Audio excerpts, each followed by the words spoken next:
Hi there. Good evening and welcome here to Prog Monster. My name is Murph. I am the host of this show, a show dedicated to progressive rock and other forms of rock music. I do apologize for the couple of minutes of late. It wouldn't let me go live. There's a surprise, eh? I'm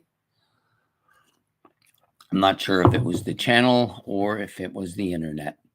So, anyways, we're here live and we're going to be doing, because this show is normally called Hammer of the Gods, which is a metal channel, we're going to be doing a heavy metal list today. And I've picked one of my favorite bands, Judas Priest, and I'm just going to go through all of my albums or discography that I have for Judas Priest. I'm going to do them in chronological order. So, for those of you unfamiliar with Judas Priest, and I can't imagine anybody coming to watch this wouldn't be, um, Judas Priest was a heavy metal band that formed in the late 60s and I believe released their first album in 1974. Yeah, I just want to make sure I got that right. Yeah, 74 was the first one, even though it does not say that on here. But this is the album that we're going to be talking about first, Rocka Rolla. This is Judas Priest's debut album from 1974. Quite a bit different than most of their stuff going forward. There's a picture of them all young looking. Sorry if I can get it here. Yep. Young looking bunch of guys there, eh? Don't look like that now. A few of us do after 50 years. So this album is celebrating 50 years of 50 years of being a album for Judas Priest. Sorry, I was reading this stuff about Ozzy and sticking sobriety there. I don't know why.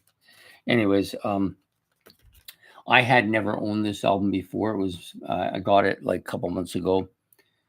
Actually like it quite a bit. It's a little bit different than some of their other stuff. I actually like the live video that you can find on the internet of this album, of them singing some of the tracks on this album. This one's a little bit more, I guess you could use the word prog. It's got some proggy elements to it. There is some hard rocking stuff and a little bit more toned down, almost garage kind of feel to the album. Not as produced as well as maybe some of their later stuff. So, of course, on this album, you've got Rob Halford on vocals and harmonica, Glenn Tipton on guitars and synthesizers and second vocals, and KK Downing on guitars, Ian Hill, of course, on bass guitar, and John Hinch on drums.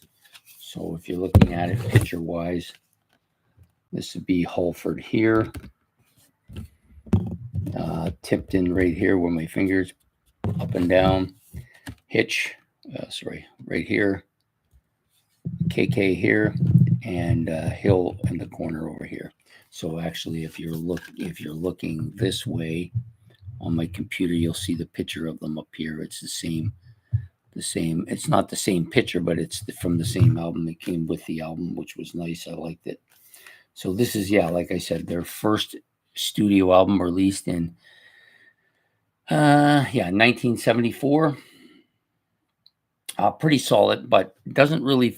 It's not a fully formed Judas Priest at this point. Still got some experimenting going on, some prog, like I said, some hard rock, and some heavy metal, but a much more garagey sounding album, I think. So next up, I don't own the second album, which came out, Sad Wings of Destiny. It's sitting in that box at the record store, costing too much, but I think it will probably get purchased this month coming. So the next album that I have is this one, I believe. Yeah, this is Sin by Sin, or Sin After Sin. Sorry, I don't know why I was thinking Sin by Sin. Sin After Sin, 8 tracks on this album. Plus, on this particular one, you get the 2 bonuses of Race with the Devil and Jawbreaker live. This is quite good. I've only listened to this a couple times. It's waiting its turn in my playlist, waiting list there. Not as big of a fan of the album cover. It's kind of monolithic. It doesn't, to me, it's not really a Judas Priest cover, really. This album, I believe, came out in 75 or 76. Just let me check here. I'll take this out here. Let's picture the guys back here. So I think this album is post Hitch. I could be wrong. Just looking to see what it says here. It doesn't say much as usual. Oh, this one's actually, it says this one's from 77. I didn't think it was that far along. What's this one then? I guess I'm wrong. So 77. So they've got a picture here of the members of the band. There's somebody missing though, and I'm not sure why anybody's missing. Yeah, this is only a 4-man band. I did not know that. So you got Hill, Downing, Tipton, and Holford. So there's no drummer, so they must have got somebody else to do the drums who wasn't in the band at this point in time. So that would probably have been Les Binks, I believe. This is a pretty strong album, pretty heavy. Diamonds and Rust on here, of course. Starbreakers on here. And then the rest of the songs are kind of deep cuts. Jawbreaker Live is on here as well. On this particular one, it's not normally on this album. It's on a different album than this one, but there's a bonus set of bonus tracks on this album as well. Yeah, I'm not a big fan of the cover of this album. I don't really think of it as being really Judas Priest-like in any way. Mind you, neither is this, but this one doesn't really have that full set Judas Priest sound either, but this one has more of the full sound, hard rock metal sound that you're going to get with them as they go along and get heavier, right? So that's Sin After Sin. The next album up on the list for me is kind of the beginning of that full Judas Priest sound to my way of hearing anyways. Maybe Sad Wings of Destiny might have some of that as well, but I don't own that one, so I can't say. This was originally released in 1978, so we're moving along here fairly well. Great cover. This is more like what I expect from Judas Priest. Covers like this. This is almost a Terminator cover. Pre-Terminator cover, I guess you might want to call it. So here you got the full picture of everybody on the back there. So I believe Les Binks is the drummer now at this point. I think he probably did the drumming on the last album, but I'm not 100% sure of that, but I think he probably did. But for whatever reason, they didn't include him as a member of the band at that point in time. So, yeah, Les Binks is in here. You got Les Binks, Ian Hill, K.K. Downing, Robert Holford, and Glenn Tipton. And this is kind of a strange thing because you got Holford with he's in the middle there with that really long hair. And then on the back cover, you got him with this kind of a business-like look to him. He doesn't even look like he belongs in a rock band at this point. So this is a very strong album. This could be my second favorite Priest album. Not 100% sure because I've never really kind of rated them in my mind, but I think this one, if it isn't, it's up there. It starts out with Exciter, fantastic tune. White Heat, Red Hot, another really strong song. Then you get to Better by You, Better Than Me. This may be my favorite track on this album. Absolutely killer track.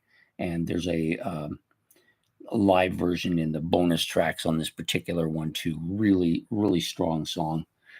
Stained Class, of course, is great. Invader, yeah. Saints in Hell, Savage, Beyond the Realms of Death, and Heroes End. Those are the last tracks on the album. All of them strong. This album has a lot of deep cuts on it. Very strong. I really like this album a lot. It was my first of the ones going back into the 70s, and I like it a lot. Stained Class by Judas Priest. Hey, Jack, welcome to the show. Yeah, they never get old. I've listened to the whole stack over the last week or two in preparation for the show. Some of them Painkillers currently in my playlist. 2 other ones waiting to go in.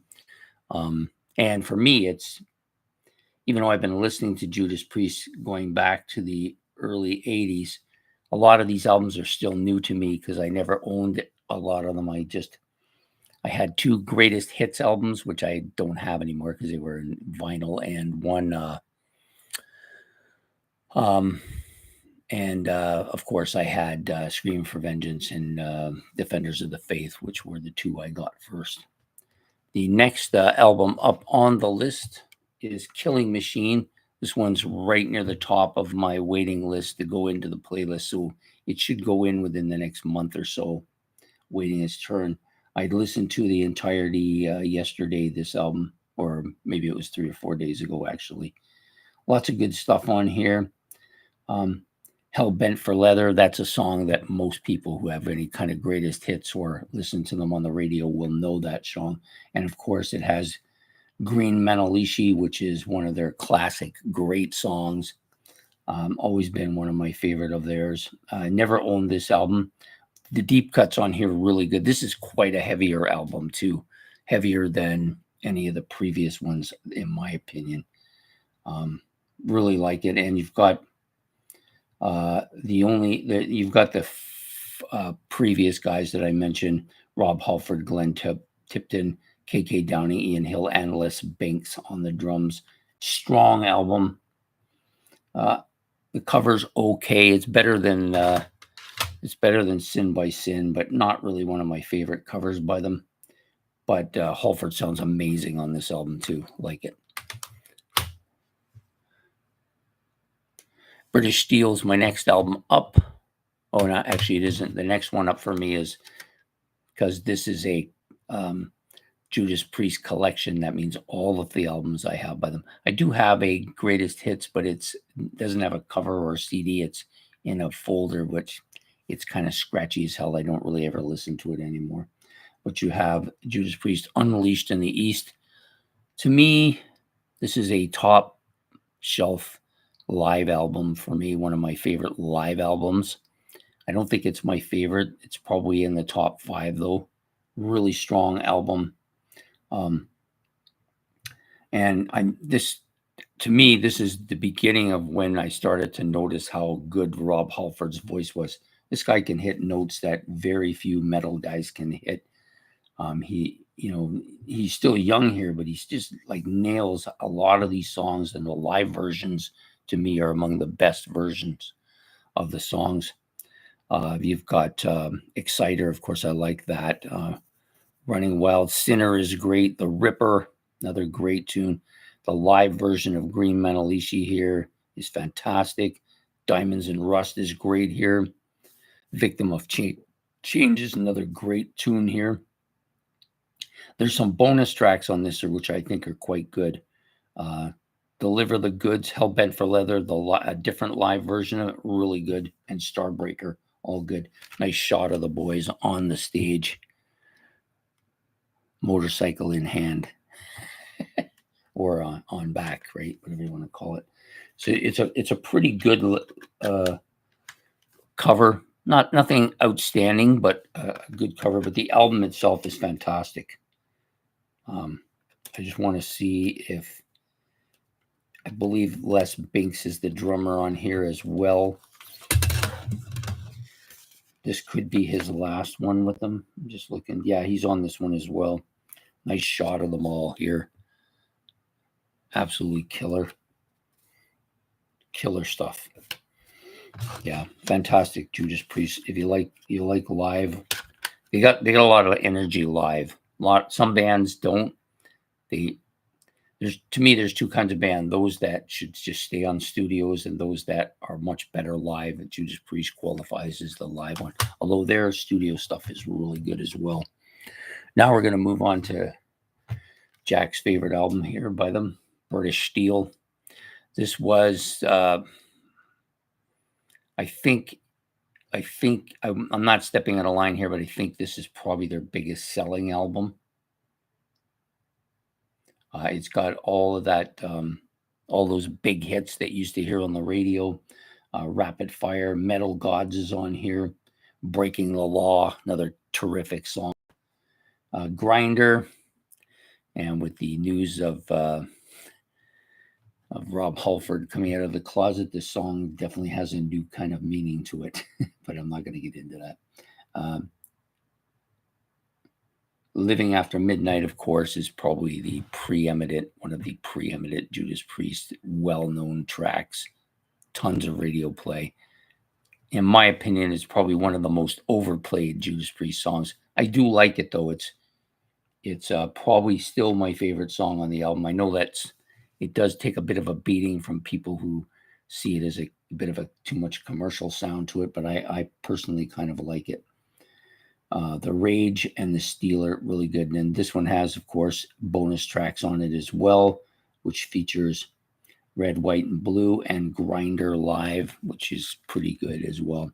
So featured on the album, of course, Rob Halford, Glenn Tipton, KK Downing, Ian Hill, and this is Dave Holland making his first appearance with the band on drums, of course. Yeah, so excellent live album.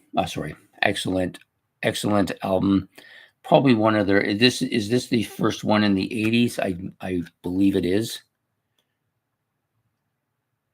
Just it's annoying that they don't include the original date. Got to go looking for it all the time. All because they don't want people to think it's an old album. They want to release it. Now they probably would, but back then they didn't want people to realize it was an older album. Yeah, it doesn't really show up here, but I believe this was 1980. Beginning of the 80s here, when they or 79, could be 79 too. I think it actually might be 79. I think this is 79 and the next one's 80. So from like 79 through to probably 91 was the peak of their commercial success. And this one was probably the start of that. Next up is their 1980 album. Oh, this is 81. So that must have been 80 then. That makes sense. So this is Point of Entry. Not the best of covers when you look at it. It's a piece of paper going off to the end of it's not. This is not one of their better albums. It does have some good stuff on it, though. There very few of their albums don't have a couple of really good tracks on them. Heading Out on the Highway, of course, very well-known track. Hot Rockin', that's probably one of the better tracks on this album. Solar Angels I like as well. Troubleshooting is okay. On the Run, and this one has a couple of bonus tracks again, Thunder Road and Desert Plains Live. Again, same crew as the last album. Dave Holland again on drums here. This is it's more commercial sounding than this one. This one, it's got that commercial feel to it. This one has more of it. It's kind of like they've gone even further that way. Not one of my favorite albums by them, but it's still not bad. Even a weaker album is better than a lot of that band's albums. Next up is probably my favorite album. My entry point with the band came in on this album. I love this album. If you watched my 25 favorite masterpiece albums, you will see this one in there. And it wasn't in there until this list, but it's really come on in recent years. I loved it before, but now the first half of this album, the first side of this album has become one of my favorite album sides, period. This is a great album from top to bottom from 1982. I do like the artwork a little bit better on this one. This was during their kind of transformer phase, if you want to call it. Some good stuff on it. A couple of bonuses here too. Prisoner of Four Eyes, and then Devil's Child Live, which is good too. From top to bottom, this is maybe their strongest album, in my opinion. especially side 1, which features the Helium, Electric Eye, Riding on the Wind, Bloodstone, Take These Change, and Pain and Pleasure. Very few albums have a side of an album that is as good as that. I love all of those songs. They're among my favorite Judas Priest songs. Probably my favorite on that is Pain and Pleasure and Riding on the Wind on that particular side. The back side is good too, maybe not quite as good. It starts out with Screaming for Vengeance, one of their absolutely heavy metalist of songs. Love it. Goes to You Got Another Thing Coming, which is overkill to the point of I don't really want to hear it anymore. It's not a bad song. It's just overkilled. Fever is good too. I don't like it as much as some of the stuff on the other side. And then ends off with Devil's Child, which is absolutely killer. Great song. If it was on the other side, it'd be perfect, but it isn't. It's on this side. Just a fantastic, fantastic album. Can't say enough about it. I could go on for an hour about this album, but I won't. So yeah, this got that stylized kind of Judas Priest logo, which they're famous for, but it also has that kind of what do you call it? Transformer type artwork going on here. So 1982, this one. Next up, similar kind of sign of Transformer like album cover. Very similar albums, I think, in a lot of ways. I don't think this one is as good. It does have its moments, strong moments, but I don't think it's as good an album as Screaming for Vengeance. This came out a couple of years later, like in 1984. This was my second Judas Priest album. Free Will Burning, killer, love it. Jawbreakers on here, another great tune. Rock Hard, Ride Free. This one is, to me, the best underrated of their songs on the album. Love it. The Sentinel's good. Love Bites was my favorite initially, but it's kind of commercial. Kind of like You Got Another Thing Coming. A little bit overkill here. Eat Me Alive, maybe my favorite track on the album. Some Heads Are Gonna Roll. This one's probably like Love Bites, a little overplayed. Don't care for it as much as I used to. Night Comes Down. I like this track. Heavy Duty. It's got a kind of a anthem-y type sound to it. And then ends up with Defenders of the Faith, which is also a kind of anthem-y type sound. So it's a strong album. Definitely would be a top 5 if I was ranking them, but I'm not ranking them here. But I think this would make a top 5 for me. But I don't think it's as good as Screaming for Vengeance. And so Defenders of the Faith. Next up, for me, I don't have the next 2 albums, Turbo or Hammer Down. I don't have either of those albums. I've seen them, but I just haven't gotten to them. This album is the next one I have, Painkiller. It's the current one in my playlist. Love this album. It's growing on me. I think it's destined to be a top 5 album for me for sure. Still relatively new to my playlist, maybe two months or so. So there's a lot of stuff on here that I'm only just starting to get into now. Painkiller is great. Hell's Patrol, like that. There's some deeper cuts here that I'm not sure which ones are which, but very good. And then a couple bonus tracks, Living Bad Dreams and Leather Rebel. Both that one's live. So this is good. So this is also the beginning of the change of the members of the band. So out is Dave Holland, and in comes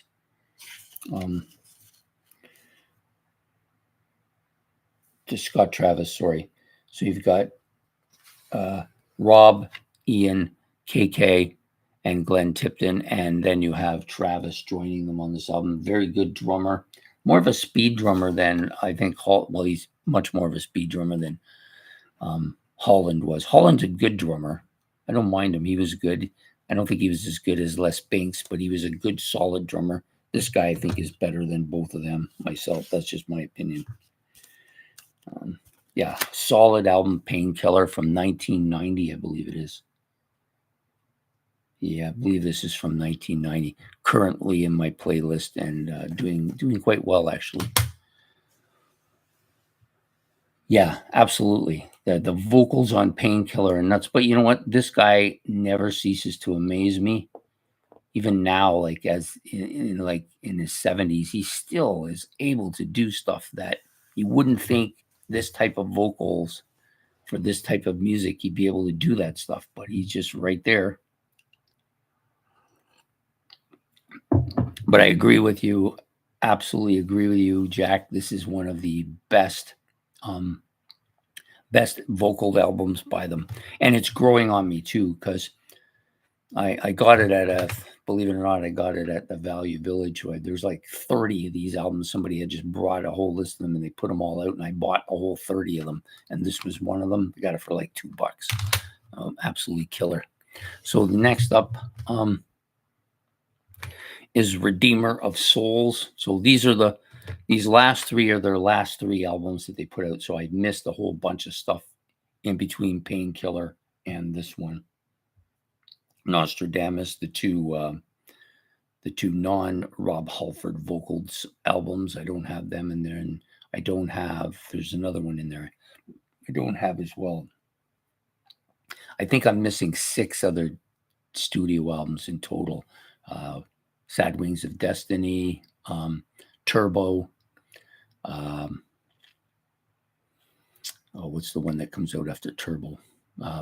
Hammer Down, and then the 3 albums, I believe, after Painkiller, but before this one, the 2 non-Rob Halford vocal ones, and then one other one. And then I come back to Redeemer of Souls. This is one of their best album covers. Just the artwork here is stupendous, is the best way to put it. It's absolutely killer. One of their best album covers, I think. It's got a total of 13 tracks on it, as their last three albums all have a lot of tracks, which is unusual for me. I'm not big on long albums, but this is just the way it goes now. So this came out in 2014.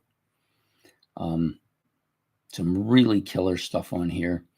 I've listened to this maybe twice.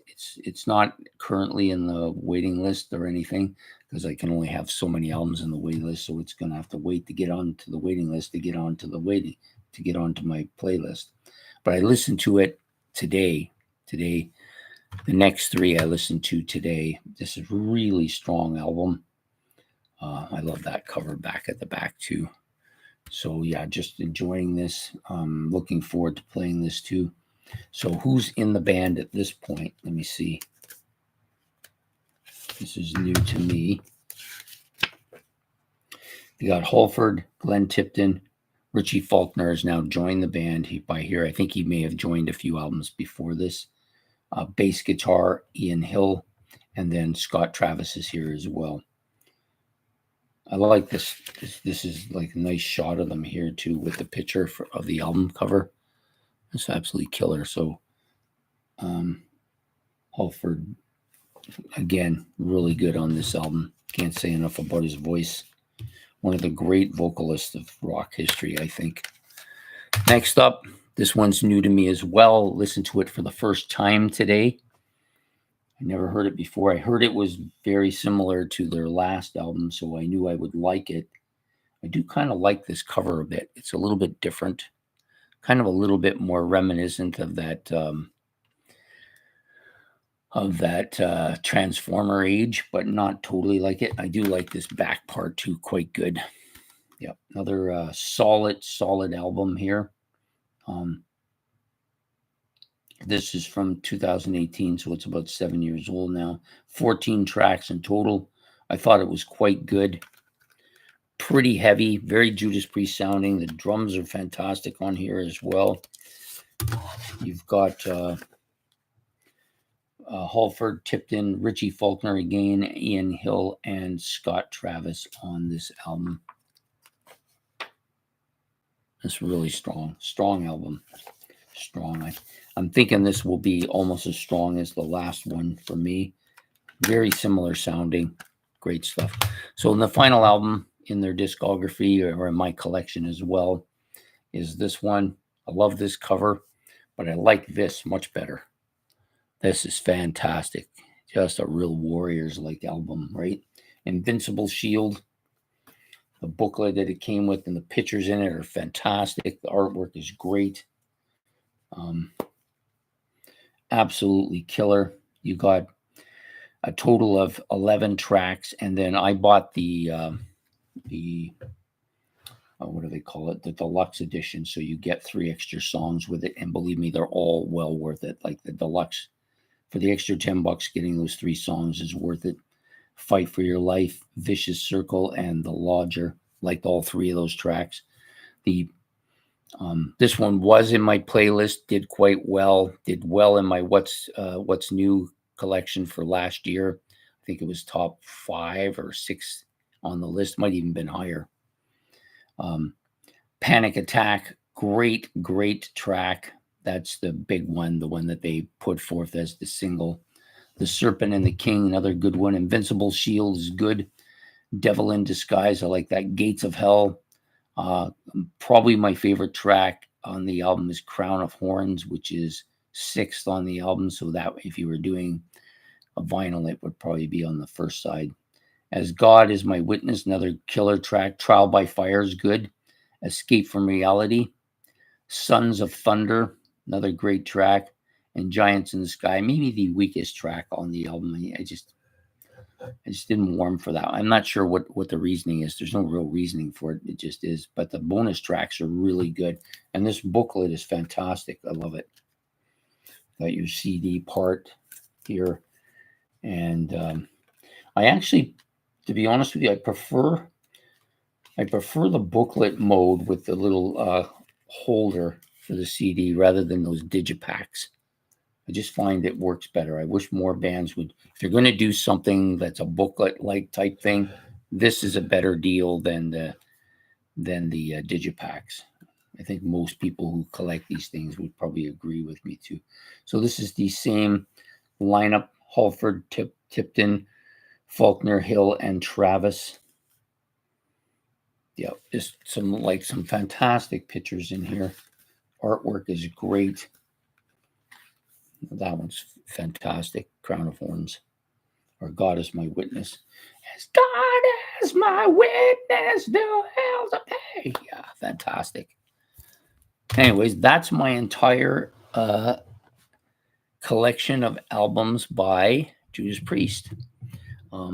13 in total. I believe I'm missing 7, possibly 6 or 7 albums. I can't remember if they have 20 or 19. I think they have one more than Iron Maiden, so I think they have 19. Iron Maiden, I believe, has 18, but I have 12 here. So in that case, I'm missing 7, which makes sense to me. I do have, because I forgot one of these is my live Unleashed in the East, which is fantastic as well.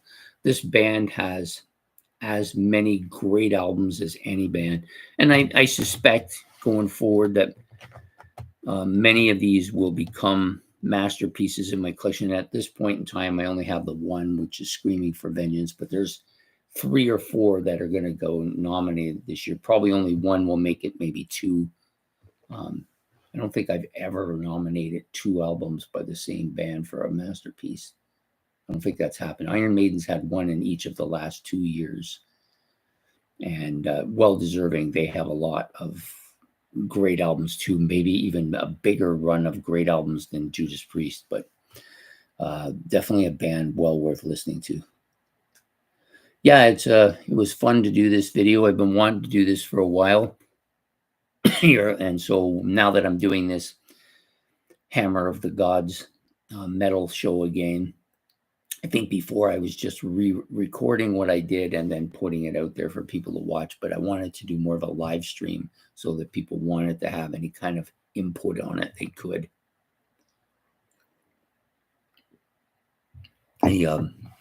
So this show will go on every second Thursday, and it'll alternate with my 70s 70s hard rock ranking show, which last week I did Blue Oyster Cult. So if you want to go back and check out Blue Oyster Cult's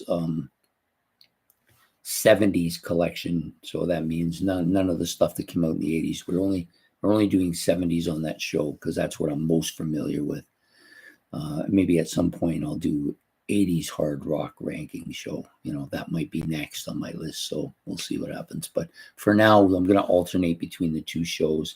Not quite sure who I'm going to do next week, or what I'm going to do for that. I'm pretty sure I got an idea of who I want to do. A Canadian band. For those of you who are not familiar with the Canadian bands, I think I'm probably going to do my 80s BTO collection.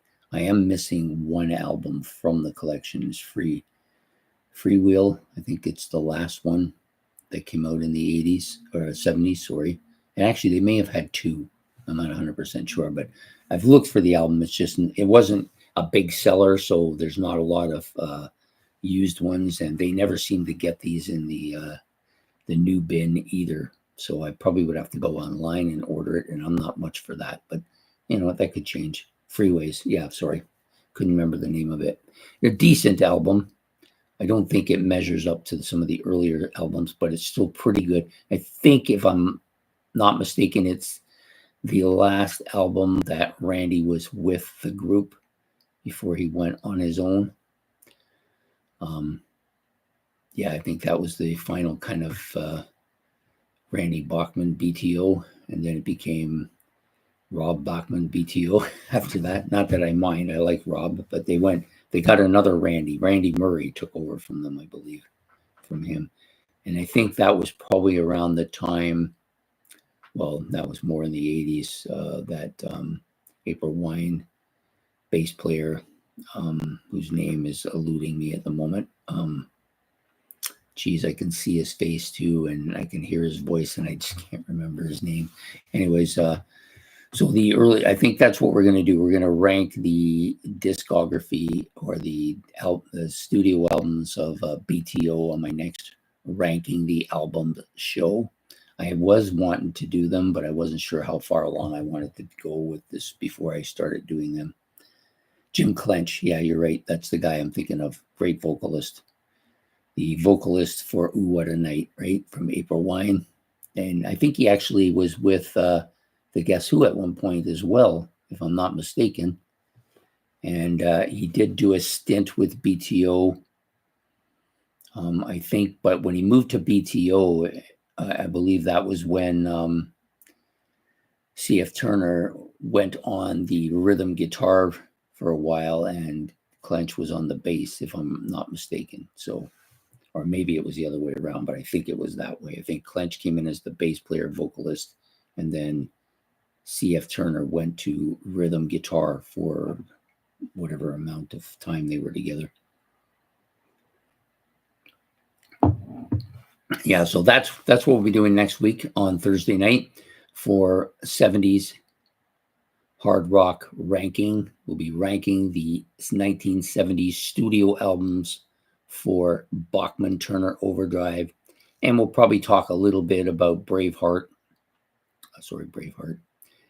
Belt. Watching too many movies. So we'll probably talk a little bit about Brave Belt because they have a direct correlation to BTO's formation. And we may talk a little bit about Randy's solo stuff a bit too. So anyways, that's what we'll be doing for next Thursday. I hope to see you all then. I appreciate you, Jack, for coming on tonight and supporting me on the channel. Hopefully we'll get a few more people for that. It seems to go up and down. Sometimes I get more, sometimes I get less. But anyways, this was fun to do. I will give you one last rundown of the Judas Priest albums in case you came in late.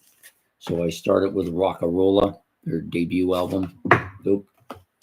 It's the one thing about these I don't like. The CDs never stay in the supports.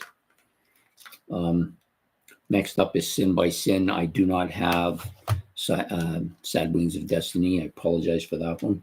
That'll be on my list, though, definitely. Stained Glass is next. Next up is Killing Machine. Great album. Unleashed in the East. Maybe their best, one of the best live albums, I think, out there.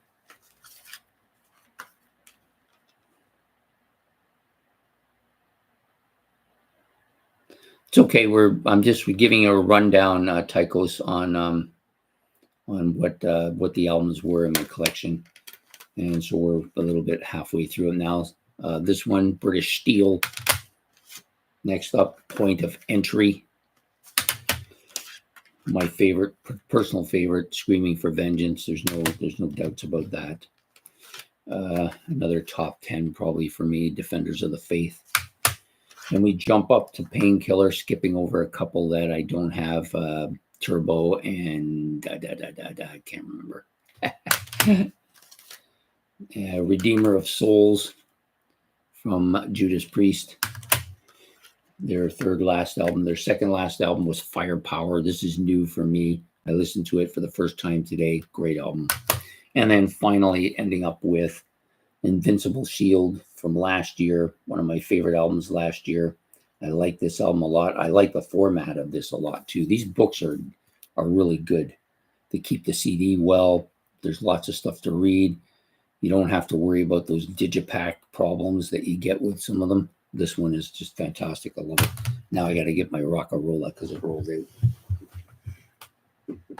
It's Rocka Rolla out of my case. I do not like the case this comes in.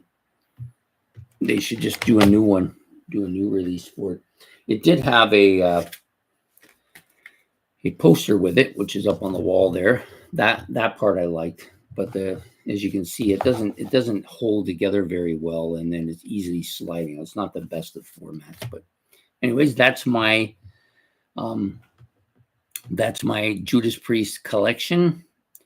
For the next metal show, we will also be doing. I will probably do a topic. I try not to do just collections all the time with them, so I did this collection. So I think the next metal show I will do a topic. I just haven't chosen one yet. I've got several in mind, but I've been working more or less on the mini series that I'm going to start this Saturday, which is going to run Saturday, Sunday, Monday, Tuesday, Wednesday. Saturday, Sunday, Monday, Tuesday, Wednesday. Yeah, 5 episodes featuring a kind of comparison, kind of versus kind of thing between Iron Maiden and Judas Priest. I've got 5 topics chosen for the 5 episodes, and we'll run down a certain amount of questions for each of the 5 episodes, which will feature albums from Iron Maiden, albums from Judas Priest. I wanted to do this one a while ago, but since I'm doing this Judas Priest one here, and I did an Iron Maiden one not too long ago, I thought it's probably a good time to do it.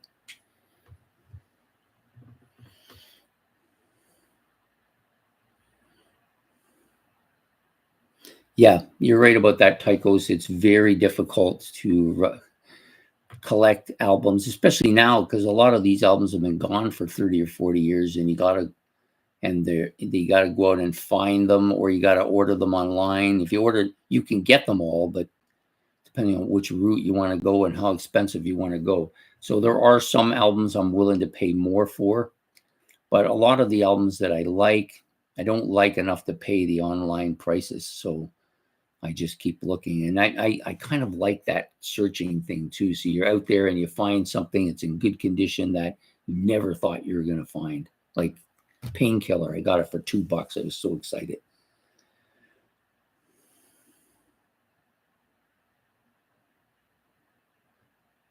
Yeah, vinyl is very popular. I never liked the vinyl technology. Oh, that's not right. Let me rephrase that.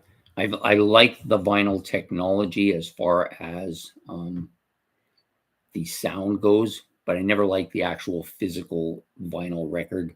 They warped, they scratch easy, they're big and take up a lot of space, they're more expensive. The list goes on. CDs were cheaper. I liked the compact nature of them. You can get just as much in a book as you can on a cover.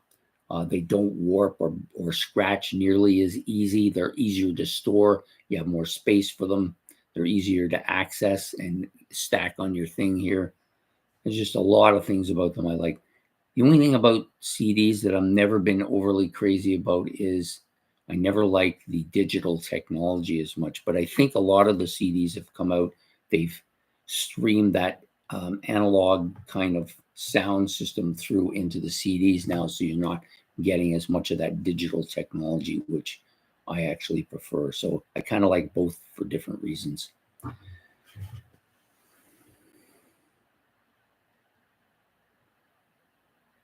Yeah, the album art, that's the one thing about there's two things about vinyl I like it a lot. The album art, which was quite good. And usually with a lot of albums, you get bonus stuff in them. You get posters and little stickers and stuff. I kind of like that. When I was a kid, I loved it. But now I don't need it as much. I do get the odd one here in the CDs, but not nearly as much unless I buy the new stuff, right? So anyways, I hate to cut this short, but I've got some stuff to do before I go to bed. And I've noticed in the evenings during the week, I tend to be tired and forgetful. I think it's a byproduct of just being tired. I'm up at 5. But I did enjoy this. I'm happy to have you, Jack, and Tychos here to the show today. Hopefully, if we keep this up, we'll get more and more people, and then you guys can discuss stuff with each other as well, which is really the great thing about this. This is why I started doing the live videos, is because I want to get people more involved, not just watching what I'm saying, but and eventually I will start having guests on the show when I get to that stage, which is getting closer. Yep. Just in case you didn't catch the message, you may have come in early. So next Thursday, we will be doing the live 70s hard rock rankings, and I've chosen to do BTO next week. So we're going to be doing the albums from the Bachman Turner Overdrive from the 1970s, and I'm going to rank them according to how I like them. I do own all of them except for Freeways, which, maybe over the course of this week, I'll get a chance to get it too. So anyways, you guys have a good evening, good night, and thanks for coming out. Take care and goodbye.